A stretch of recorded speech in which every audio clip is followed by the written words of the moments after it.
Katalin Karikó, the woman who was rejected by the academia, but her persistence saved millions during COVID-19. Who would have believed that anything great would have come out of this lady? She did what many would not have attempted: enjoy the life, and of a courageous woman whose dedication to her belief crowned her with glory. A young Hungarian scientist, her husband, and their 2-year-old daughter boarded an airplane to America.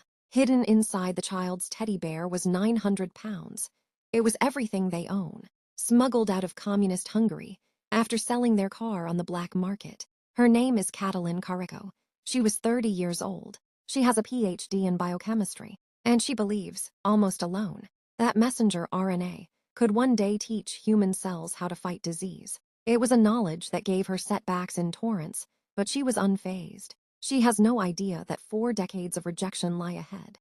Neither did she envisage that her work will eventually save millions of lives one day, sooner than she thought. Karikó took a research position at Temple University in Philadelphia. It was her first job in America. 4 years later, she clashed with her supervisor for no genuine reason. According to later report, the supervisor reported her to immigration authorities, claiming that she is in the country illegally. She has to hire a lawyer to avoid deportation. In the twist of events, her job offer from Johns Hopkins is withdrawn too. To say the least, her career nearly ended before it took the right positive trajectory. She got another position at the University of Pennsylvania and continues working on mRNA. No one wants to fund it. Grant after grant applications were rejected. In academic science, grants are survival. Without them, you do not exist. As at that time, most researchers avoid RNA. It degrades easily. Experiments fail. When Karikó argues that the problem is contamination, not the molecule, no one listens. But what's mRNA or RNA? Let's break it down into a layman's language. mRNA, messenger RNA. It is like a blueprint that tells our cells what proteins to make. It's a single-stranded RNA molecule that is created from DNA and carries genetic info to the ribosomes, where proteins are made. Suffice to say, it is like a recipe book for human body cells. mRNA helps our bodies make the proteins it needs to function properly.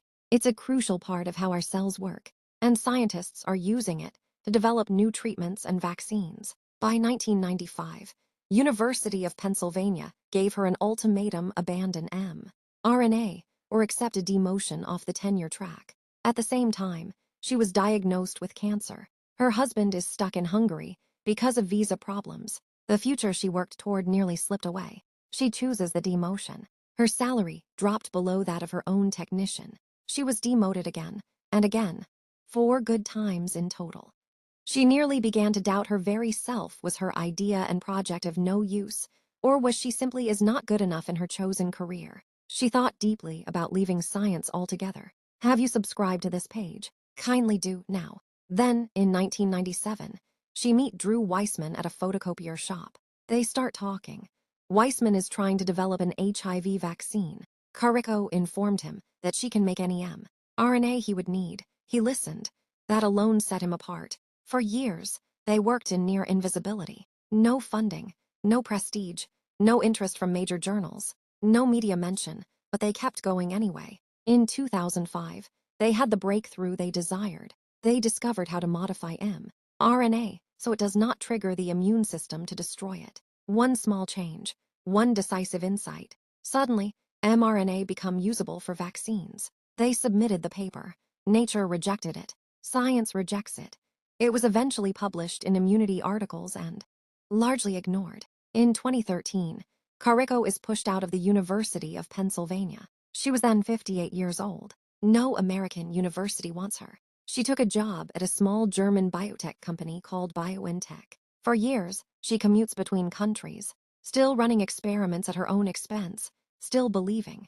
Then 2020 arrived. A novel coronavirus spreads across the world. Millions died, with more millions on death row. Governments panic.